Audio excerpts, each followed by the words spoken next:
Oke. Dan menang. Dan betul. Lalu lawan Jepang, ya tidak ada harapan untuk menang. Pada waktu itu bahasanya adalah waktu main di sini saja sudah 4-0. Gimana di sana gitu. home aja udah 4-0. Dan akhirnya hasilnya ya kita dibantai 6-0. Ya, Coach. Ya. Coach, tapi kan Coach Justin bagaimana melihatnya permainan timnas kita away di Jepang? Puas nggak? Saya agak shock juga dengan Hasil yang sampai margin terus sebanyak dengan permainan yang untuk saya itu tidak sesuai dengan standar kita. Tapi saya tidak mau salahkan pelatih karena dia belum dapat peluang kesempatan untuk bereksperimen. Dia datang 2 hari ketemu Australia, oke, dibantai. 5 hari kemudian menang lawan Bahrain. Terus pulang lagi, klub pemain masing-masing pulang, datang lagi. Sekarang agak panjang, 10 hari, 11 hari. Di Bali, di Bali. Itu pun nggak semua komplit karena pemain kayak Kevin Dish baru 2 hari terakhir datang. Masuk, menang. Tidak hanya menang, Mona. Permainan yang kita lihat. Kalau kita menang 1-0, golnya kebetulan, kita tidak create peluang. Atau kita ditekan terus, itu baru was-was. Apa yang terjadi? Kita menang 1-0, kita kuasai pertandingan, China cuma dapat 1 shot yang di-save oleh Emil dan 1 mungkin setengah. Sisanya itu pulang di kita. Itu yang membuat kita mengatakan pertandingan lawan China kemarin itu adalah sebuah pertandingan yang mutunya lebih bagus, bukan? Jauh. Variasi serangan, tidak tergantung kiri, kanan, tidak tergantung 1-2 orang. Kombinasi Egy dengan Ole di babak pertama itu luar biasa. Ini sebuah plus point bahwa dengan waktu yang pas-pasan, tidak ada uji coba, progresnya kelihatan. Oke? Masuk ke match Jepang. Di akun-akun lain saya bilang, 2 choice. Yang pertama adalah full team, turun full team dengan catatan bahwa ada 3 pemain kena kartu kuning kan? Kalau kena kartu kuning lagi mereka bisa suspend. Apakah Patrick Kluivert berani mengambil risiko itu? Atau kita bereksperimen dengan pemain-pemain lainnya, bukan dengan sistem, tapi dengan memberi kesempatan kepada pemain lainnya. Tapi hasilnya yang nggak tahu gimana, ya kan? Nah, dia pilih opsi kedua. Opsi kedua ini hasilnya seperti yang kita lihat dong. Karena kalau Kelvin Verdong nggak diturunin sama sekali, it says sama Dish pun sampai menit 40 menit. Ini kena kartu kuning semua. Kalau kena kartu kuning lagi, mereka nggak bisa main di putaran 4. Akhirnya dirotasi, Yance starter, Beckham starter, Dean James itu nyaris nggak pernah main pun juga starter. Kevin Dix 40 menit diganti oleh Jakob. Akhirnya pemain yang jarang main kayak Shane masuk, Lili Pali masuk, Campbell banyak masuk. Artinya Patrick Kluivert bukan tidak menganggap match ini serius. Tapi dia lebih mementingkan jam terbang kepada pemain. Jam terbang dan menghindari risiko.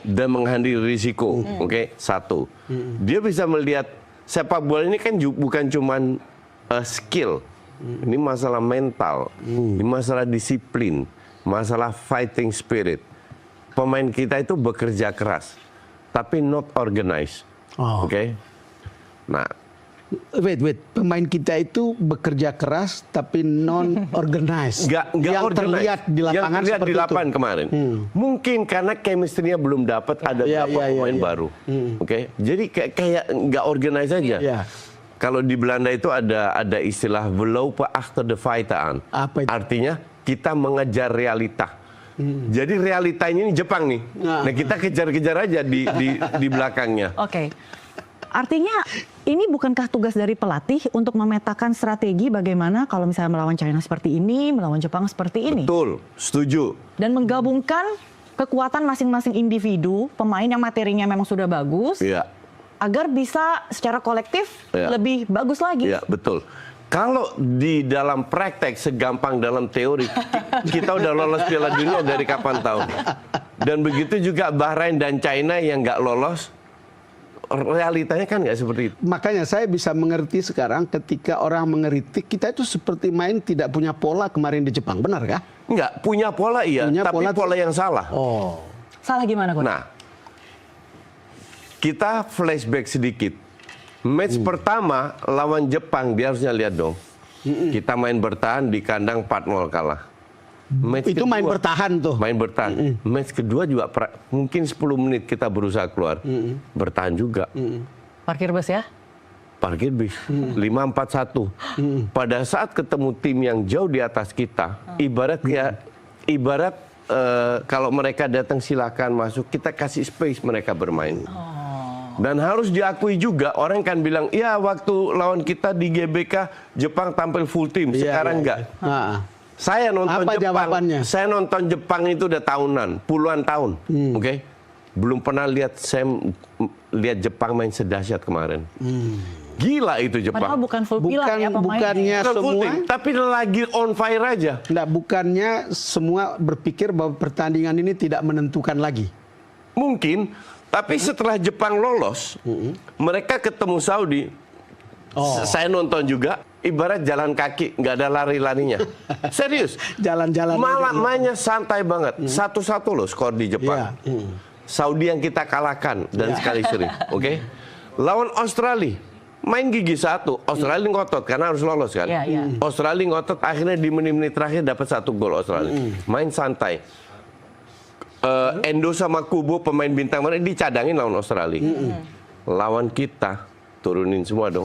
Full tim yang hebat-hebat. Bukankah ada 2 debutan juga, beberapa pemain lapis B, coach, dan memanglah ada Kubo, kemudian Kamada. Nah, apakah faktor inilah yang menjadikan mental, jadi ketika bermain melawan Australia itu kan mereka tidak muncul tuh pemain pilar. Nah, mungkin pemain timnas kita termasuk Coach Patrick juga merasa nanti akan dikeluarkan, diturunkan pemain lapis 2. Tapi begitu mereka sampai di sana tiba-tiba keluarlah Endo, Kamada, Kubo. Kemudian mental pemain kita pun langsung drop.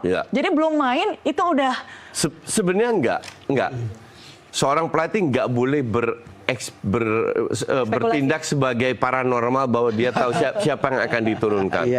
Tapi kan isu yang berhembus adalah Jepang sudah lolos ke putaran final. Jadi mereka pastinya akan bermain santai, tidak akan mengambil resiko cedera pemain. Nah, ini sebuah bukti ternyata tidak. Karena kalau seandainya Jepang kalah lawan kita, mereka akan turun banyak di rank FIFA. Tadi ada penjelasan. Jadi mereka fight untuk rank FIFA karena 2 main sebelumnya mereka nggak menang. Kalau seandainya lawan Saudi dan Australia menang, mungkin yang ketiga lebih santai pemainnya. Karena mereka harus menang, ngegas dong. Dan jarang walaupun pada saat Jepang menang lawan Jerman maupun Spanyol, nggak main kayak begini.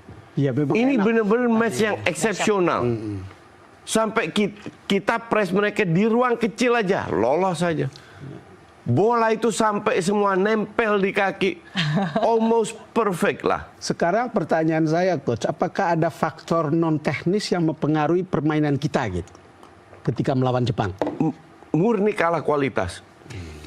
Murni kalah kualitas. Kalah kualitas, kurang kompak, ada beberapa pemain baru yang diturunkan. Dan mungkin ada rasa agak jenuh juga karena habis itu kan mereka liburan. Tapi kalau saya bilang murni kalah kualitas. Kalah kelas juga. Kalah kelas. Tapi terakhir Bang Don ingat nggak, Coach Yasin bilang ketika kita wawancara sebelum pertandingan lawan China, materi pemain Jepang yang lapis B gitu ya, dan 3 itu ya, kurang lebih sama dengan materi pemain timnas kita. Ya, selevel. Ya kira-kira selevel. Tapi kok bisa sampai kalah jauh begini, Coach? Ya itu chemistry-nya. Jadi kuncinya di chemistry. Ya? Kurangnya waktu bermain bersama. Dengan pemain-pemain yang diturunkan. Makanya Patrick Kluivert kan pilih opsi kedua. Eksperimen, pemain liga. Karena dari 11 pemain yang turun starter, itu hanya 3 pemain main di Jepang, kiper dan 2 defender. Sisanya main di luar. Itu juga bukan klub yang benar-benar, ya main di luar kayak ada 1 pemain Belanda yang main di Sparta, itu juga selevel Calvin Verdong, bukan pemain hebat. Tapi somehow mereka bisa nge-push dirinya sendiri. Di mana mereka sebenarnya sudah kompak karena dapat jarang dapatkan jam terbang bermain kan.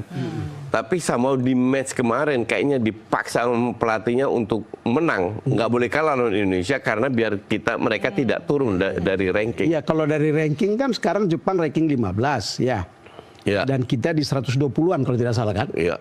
Jadi memang jauh kan. Jauh. Kelasnya. Lawan Australia pun jauh. Jauh. Ya, jadi netizen pun juga harus sadar. Saya berkali-kali bilang bahwa pemain diaspora kita itu tier 3, tier 4. Siapa yang bermain di tim top? Mona tadi katakan ya JHS definisinya degradasi loh. Iya. Baru promosi langsung degradasi. Oke, kalau kita ngomongin JHS berarti kita mencermati lini pertahanan kita yang rapuh ya, Coach ya. Seperti yang kita lihat. Kemarin iya. Kemarin rapuh. Tapi bukan hanya, is it fair untuk menilai timnas hanya dari satu match lawan Jepang? Kan enggak. Kan enggak. Iya. Kita sebelumnya itu main 6 match, dapat 6 poin. Sekarang 3 match 6 poin lolos. Iya. Kan kita nggak fair untuk menilai Patrick Kluivert hanya dari match kemarin, di mana kita sudah lolos, di mana nggak ada kepentingan lagi. Bahwa ada PR banyak, ya for sure, definitely. Tapi kekalahan seperti ini apa sih pengaruhnya terhadap mental pemain gitu? Ya itu tiap pemain berbeda ya. Tapi untungnya kalau saya bilang, untungnya pemain langsung libur. Langsung libur 3 minggu, baru mereka kembali ke klub masing-masing. Jadi mereka bisa langsung relax. Langsung relax, mungkin 1-2 hari seminggu mereka nggak pikirin, baru mikirin lagi untuk comeback. Saya rasa is not an issue sama sekali. Mungkin ada pikiran kita menginjak bumi lagi gitu. Ya sekarang bukan kita, netizen. Netizen harus sadar bahwa tim kita itu seperti ini. Kadang kita bisa bermain oke, tapi lawannya juga selevel kita. Tapi pada saat kita ketemu tim dunia, Australia juga level 2, rank 25, ya kan? Ya kita kekurangan, tekor. Artinya pemain kita saat ini dihadapkan dengan fakta kalau inilah level-level kalau berhadapan dengan pemain Piala Dunia seperti ini. Iya, betul. Kemampuan mengelola bolanya harus seperti ini, stamina-nya harus seperti ini. Enggak, football intelligence. We lack of that. Apa football intelligence itu seperti apa? Cara mengambil keputusan, cara positioning, running off the ball pada saat tidak pegang bola, larinya seperti apa. Dalam 90 menit, pemain pegang bola itu average cuma 3 menit. Dalam 90 menit? Dalam 90 menit, average. Jadi sentuh 1, 2, 3 passing, sentuh 1, 2, 3 passing. Itu hanya 3 menit itu? Itu 3 menit, sekitar 3 menit. Iya. Total. Pertanyaan kan adalah, pemain dinilai dari 87 menit di mana mereka tidak pegang bola. Covernya, larinya, off the ball-nya, mereka jauh lebih pintar daripada kita. Jauh, nggak perlu teriak-teriak, nggak perlu apa, udah lihat. Masuk ke sini, masuk ke sana, ini. Ini masalah chemistry. Itu kan saya teringat bagaimana kritik pelatih Belanda tentang Lionel Messi. Dia bilang itu dia hanya jalan-jalan itu di lapangan. Kan kira-kira begitu kan? Iya. Si Van Gaal waktu itu. Van Gaal. Iya. Cuman dia jalan-jalan, cuman di saat dia harus lari, dia lari. Ya saya teringat itu. Ya. Jadi chemistry dan football kita kalah. Murni kalah kualitas, mungkin kalah bakat, kalah football intelligence, kalah segalanya di match tersebut. Tapi lawan kita nanti di putaran 4 yang jauh lebih penting lawan sini, kan bukan level Jepang, bukan level Australia. Jadi nggak usah terlalu paranoid dulu ya. Selevel kita, ya kan, nggak terlalu parno, tapi kita harus perbaiki apa yang salah. Dan di sini pun saya juga katakan berapa, Bung Don tanya berapa peluang kita lolos. Kalau secara football teknis 60% masih saya yakin bisa lolos. Masih 60% yakin. Nggak lolos ke putaran 5 kan? Nggak lolos ke Piala Dunia. Cuman yang jadi masalah adalah kita main di kandang Timur Tengah. Iya, betul. Oke, dan kita tahu mereka sering memanfaatkan faktor non teknis. Ya. Ketika coach bilang 60%, tapi itu Wamen Dikti bilang kalau kita menang lawan Jepang ini atau lawan Cina kita masih punya peluang 50%. Tapi kalau lawan Jepang itu makin turun gitu. Tertinggal mungkin 10%. Enggak. Kalau kita lihat Wamen Dikti yang bilang 41%. Iya, 41%. Itu dipilah lagi kan. Dia bilang lolos langsung 1,3%. Lolos ke putaran 4 dan 5 itu 80% bahkan dia bilang. Jadi dihitung-hitung lahirlah 43%. Kalau kita kan ngitungnya per event. Iya, per event. Gitu. Oke, kita akan bahas Coach bagaimana Indonesia nanti di putaran keempat. Setelah jeda berikut ini. Tetaplah di Doncast.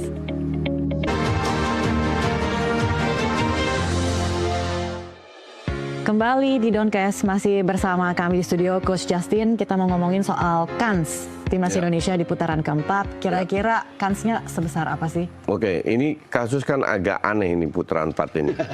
Anehnya apa? Ya, yang namanya kualifikasi buat netral itu harusnya bermain di tim di tempat netral. Tempat netral. Tapi AFC ini kan ajaib. Dan ini bukan pertama kali. Seringkali mereka mengambil keputusan yang ajaib yang lebih menguntungkan negara-negara Timur Tengah.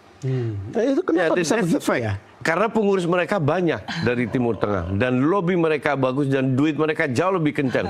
Jadi some people bilang jangan menggabung-gabungkan sepak bola dengan politik. Tapi ini secara tidak langsung juga permainan ya? Enggak, saya setuju. Kalau bisa tolong jangan digabungkan. Tapi yang gabungkan kan pengurusnya sendiri. Nah, kan ini kan juga bukan soal bahwa ini adalah AFC, tapi ini kan soal negara kan? Iya. Berarti harus ada di level itu misalnya untuk di lobby supaya harus di tempat netral gitu. They don't care. They don't care. Kalau lihat kasus Qatar menjadi tuan rumah, terus 2034 kasus Saudi jadi tuan rumah, itu kan fishy. Ya. Itu kan berbau nggak ada faktor yang nggak fair. Ini mereka. Ya, ini gaya soal, mereka. Ini soal negara-negara petrodolar kan? Iya. Kira-kira begitu ya. Kita lihat dari 6 negara yang sudah lolos. Siapa? Jepang, Korea, Australia, Uzbek, Yordania. Satu lagi apa? Iran ya? Ya, Iran. Hanya satu negara Arab. Iran kan Persia. Iya. Hanya satu negara Arab. Di grup berikutnya dari 6 hanya Indonesia yang non Arab. Hanya Indonesia yang non Arab begitu ya. Artinya mereka berusaha untuk sebanyak mungkin negara Arab lolos ke Piala Dunia. Iya. Nah, lahirlah permainan kayak begini. Jadi, karena kan ada hubungannya juga mungkin ya, karena Arab kan akan menjadi tuan rumah Piala Dunia. Iya, 2034. Iya. Ada pengaruh. Ini betul-betul keputusan politis atau keputusan olahraga? Ini keputusan KKN, for sure. Kalau seandainya kita bicara netral, kita bicara mainlah di negara yang sudah lolos. Jepang, Korea, Uzbek. Kenapa harus di Saudi dan Qatar lagi? It's always Qatar, ngerti nggak? Karena mungkin pilihannya adalah yang fasilitasnya baik, mendukung, bagus. Enggak. Sehingga fasilitas, kalau kita bicara fasilitas, AFC punya standar dan kita penuhi itu juga. Keamanan. Semua.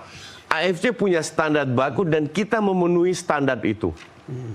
Jadi bohong dong. Nah, tapi kan misalnya orang seperti Pak Erick Thohir mestinya punya langkah untuk paling tidak itu memprotes atau harus mempersoalkan. Pak Erick bilang ke saya pribadi lewat telepon, mereka akan mengajukan tuan rumah.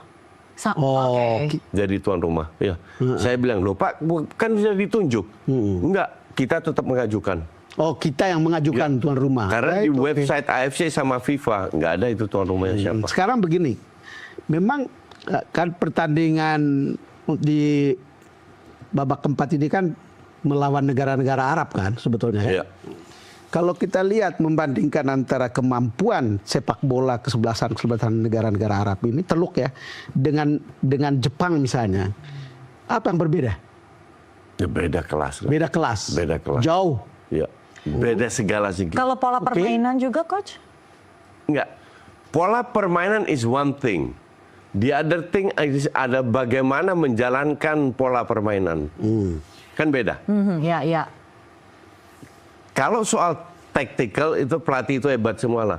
Tapi kan kok Bahrain nggak lolos, kok Mancini, notabene juara Eropa, Arab ya, juara Eropa, ngelatih Arab kok bisa dipecat?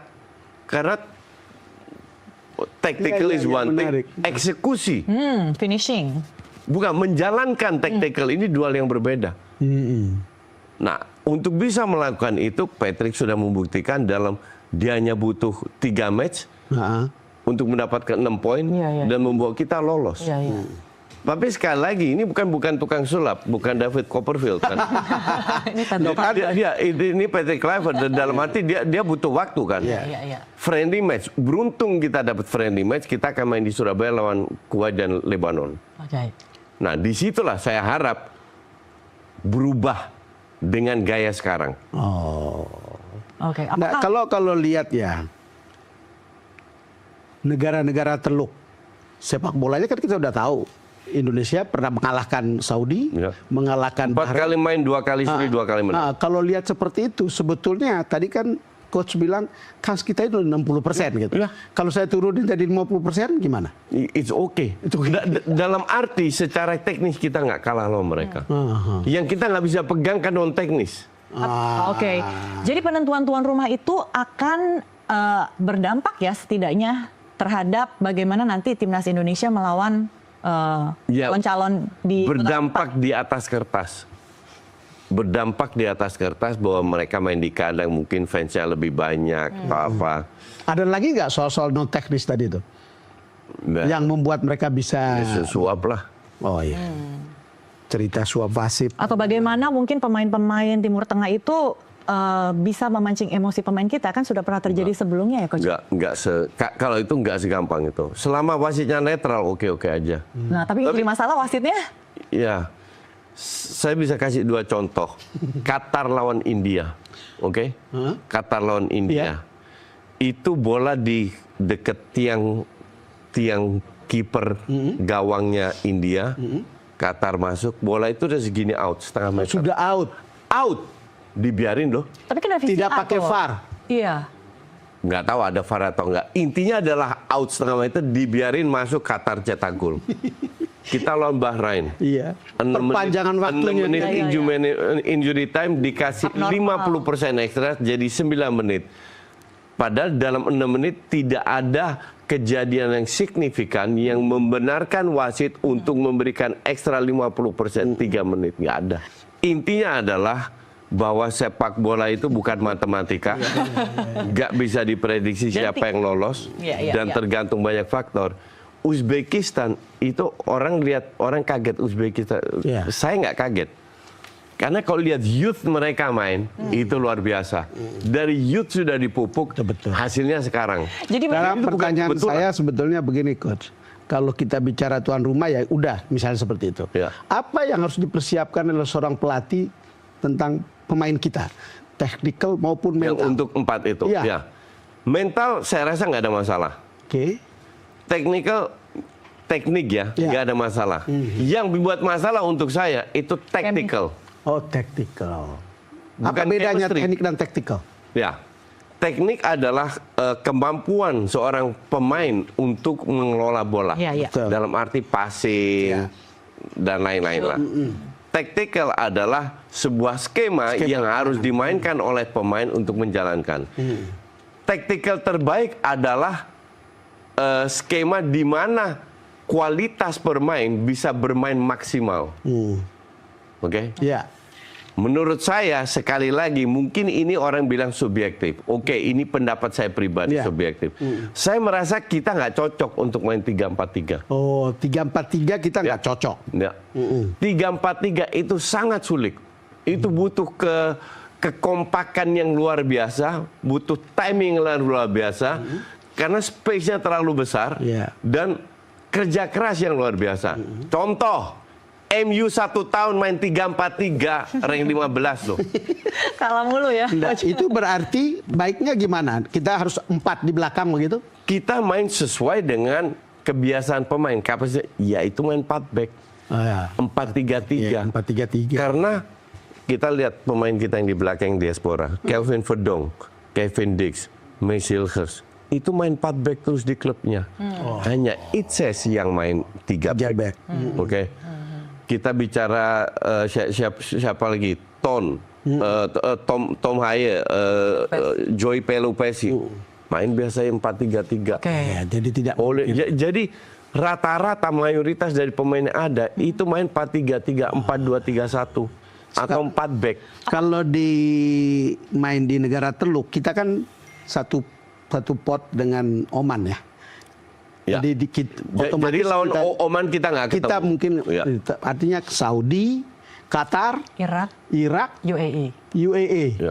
Kalau lihat kekuatan itu misalnya, kalau Saudi kan kita sudah tahu itu sebetulnya. Sama rata gitu. Qatar sama semua. Tapi kalau Irak home and away kita kalah Coach. Itu kan pelatih sebelumnya.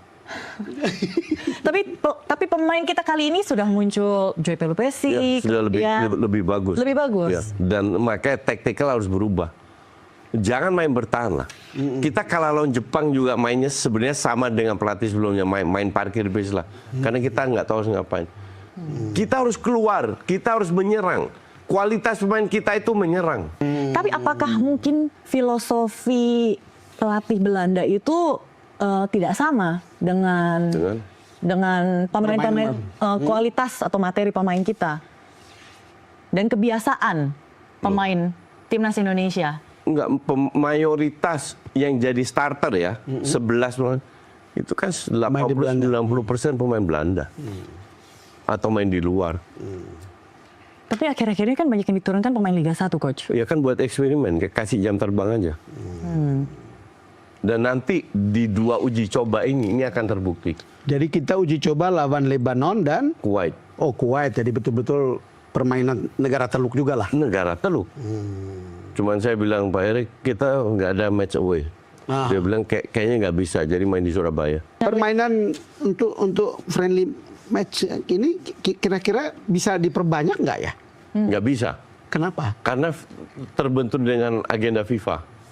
Agenda FIFA. Jadi orang lihat waktu kita kan banyak dari bulan Juni sekarang sampai September atau Oktober mainnya. Nggak sih gampang itu. Waktu mereka hanya di awal di September, di mana agenda FIFA kosong, semua timnas bermain, semua timnas seluruh dunia bermain, termasuk kita. Di Eropa mereka melakukan kualifikasi Piala Dunia, di kita friendly match untuk Indonesia. Nah, friendly match itu dimanfaatkan. Pada saat 2 friendly match selesai, kembali lagi ke klubnya. Di bulan Oktober, tanggal berapa lah itu juga dilepas lagi. 8, 11, 14. Itu FIFA agenda lagi. Pemain datang dari Eropa langsung ke Qatar, lebih dekat by the way. Ya kan? Tapi jarak mainnya ini dekat-dekat, Coach. Betul. Antara 8 ke 14, berapa tuh semingguan? 8, 11, 14. Iya. 2 dari 3 match. 2 dari 3 tanggal itu kita bermain. Sanggup nggak pemain kita, Coach? Nggak ada pilihan. You have no choice. Harus sanggup. Tapi itu jadi problem betul bagi seorang pelatih, atau gimana? Iya, karena bedanya pelatih timnas dan pelatih klub adalah pelatih timnas waktunya sangat pendek. Betul. Jadi mereka nggak bisa gampang. Itulah kenapa kita mempertahankan 3-4-3. Bukan ini formasi yang ideal, karena pemain sudah biasa. Kalau mau dirubah nanti pada saat friendly match. Oh, friendly match. Dan saya expect pribadi kita akan bermain dengan 4 back. Nanti di friendly match. Iya. Tapi bukankah sama, Coach? Timnas lainnya ini juga tidak punya waktu yang cukup membangun chemistry antar pemain. Betul, tapi timnas lainnya nggak punya pelatih baru yang baru 3 match. Pelatih mereka sudah tetap ya, sudah lebih lama. Dan pemain-pemain mereka juga sudah sering bermain bersama kah? Berbeda dengan pemain kita yang mungkin... Joe itu baru 3 match loh. Ole baru beberapa match. Iya, 3. Jadi ngaruh loh. Iya. Belum ada yang cedera dan ini itu dan lain-lainnya. Jadi semoga semua fit. Terus ya di Oktober kita gas. Kalau begitu, Coach. Sudah pernah nggak bicara, kan Anda kan bisa berbahasa Belanda kan? Ya. Memang mungkin pernah nggak berbicara misalnya dengan Kluivert atau Alex Pastoor? Saya nggak boleh nanya-nanya. Enggak. Justru saya bisa. Bahkan saya pernah mengatakan ke Pak Erik, Pak, saya mau interview Kluivert, bilang, oh ya bisa nanti diatur. Tapi setelah itu saya pikir lebih baik saya jangan terlalu dekat dengan pemain maupun dengan pelatih. Biar kritiknya lebih gampang. Jiwa pandit forever ya, Coach. Jadi saya nggak mau terlalu dekat sama mereka. Coach, karena putaran 4 ini sangat penting ya. Menentukan apakah perlu tambahan armada pemain diaspora lagi? Ya, kalau ditanya apakah perlu, jawabannya iya. Pertanyaan kedua kan, apakah kita punya stok? Enggak. Dari pemain yang ada sekarang, yang diaspora, apakah semua masih tetap dipakai atau akan ada pergantian, Coach? Ada yang tidak diikutkan, misalnya? Ya itu, ya. Putusan pelatih ya? Ya itu urusan pelatih itu. Memang ada beberapa pemain diaspora yang tidak dimainkan kan, contoh kayak Nathan, Strike. Ya kita nggak tahu perkembangan mereka seperti apa. Kalau mereka berkembang pesat, bisa aja mereka diberi kesempatan. Cuman kalau lihat sekarang, ya saya rasa pemain kayak Kambuaya ini jangan kaget kalau akan jadi starter. Oh, jadi maksudnya pemain diaspora yang kemarin seperti yang disebutkan Strike, Nathan Chow Aon itu tidak lebih baik dari pemain liga atau lokal kita, Coach? Enggak, bukan tidak lebih baik. Tapi menurut Kluivert, mereka sudah diberi kesempatan dan mereka kurang perform. Sementara Kambuaya diberi kesempatan langsung perform. Beckham. Ya, jadi istilah baik atau tidak baik itu kan sangat subjektif. Parameternya apa? Tiap orang beda. Nah, parameternya Kluivert. Statistiknya dong, Coach. Enggak. Kan tergantung statistik lagi, saya nggak percaya statistik. Tergantung strategi bermain kan? Iya. Cocok atau enggak? Cocok atau tidak. Jadi, sama kayak tadi kita bahas Mancini kurang canggih apa? Ternyata nggak cocok juga di Arab, ya kan? Padahal dia juara Eropa. Jadi masalah cocok-cocokan. Jadi bukan Nathan atau Strike, enggak. Ini masalah mungkin mereka kurang cocok dengan sistemnya Kluivert sehingga pemain lain yang diberi kesempatan langsung on fire. Oke, Kayak Kambuaya. Tapi negara lawan kita di Timur Tengah itu, saya rasa mereka pelajari betul kan. Ya pasti. Orang-orang kita itu. Ya harus. Ha? Pelatihnya harus pelajari kita, karena kita juga pelajari mereka. Jadi itu kan cuma teori semua. Prakteknya kan beda. Tapi Coach, kalau misal permainan Piala Dunia ini kan 4 tahun sekali. Ya. Nah, kalau sekarang saat ini komposisi pemain yang ada digodok, Ya. dimaksimalkan. Belum tentu kan mereka bisa ikut lagi kan ke Bisa. berikutnya. Apakah tidak lebih baik kalau PK, pelatih Patrick Kluivert ini mencari bibit-bibit supaya ketika bermain 4 tahun lagi itu masih bisa ikutan gitu, Coach? Ya. Ada beberapa diaspora soalnya yang sudah berumur juga. Ya, gini. Ini pertanyaan yang sangat bagus. Oke. Jadi kalau saya melihat pola Erik Thoeur dan Kluivert, mereka mempersiapkan pemain-pemain untuk 2030, yaitu pemain kayak Strike, Ya, betul. Jenner, Betul. Justin, Nathan kan muda-muda Masih semua. muda. Ya. Betul. Tapi ada beberapa yang senior. Sandy, Tom, Joey di umur 30 didatangkan. Karena pemain-pemain senior ini dibutuhkan untuk membimbing, karena mereka berpengalaman membimbing yang muda untuk jangka pendek. Jadi ada yang target 2026, kalau bisa kenapa enggak? Iya. Tapi Saya rasa Joey Pelupesi nggak akan main lagi di 2030. Iya. Lili Pali. Lili Pali. Jadi memang ada target, ada pemain-pemain yang bisa meneruskan, ada yang untuk jangka pendek. Oke. Gitu. Jadi sama seperti Jepang kemarin ya, sengaja diturunkan yang senior supaya bisa membimbing yang lapis B, lapis C-nya itu ya. Oke, kita akan bahas juga Coach seperti apa nasib Patrick Kluivert nih setelah kalah tragis 6-0 di segmen berikutnya. Tetaplah di Domkes.